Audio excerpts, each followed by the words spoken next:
तू ही ने मोरे मालिक हो भैया पना वहाँ से पातर सीता भाभी कवने कारण बन जई है कवने कारण बन जई है ओ भैया कुसुम जयस भाभी घर भाई कवने कारण बन जई है कवने कारण बन जई है हो इतनी वचन सुनो राम लखन से यारज करई लखन से यारज करई लखन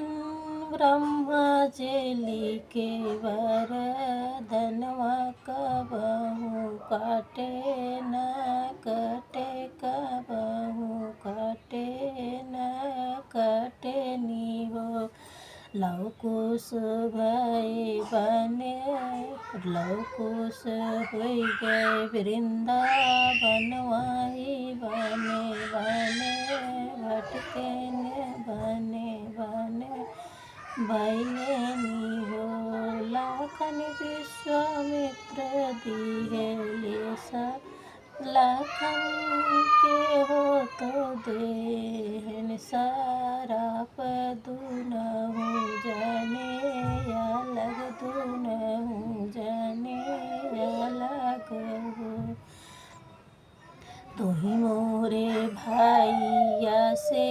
भैया तुही ने मोरे साहेब तुही ने मोरे साहेब हो भैया पनवा से पातर बहु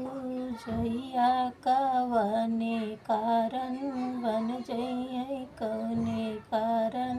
बन जइए।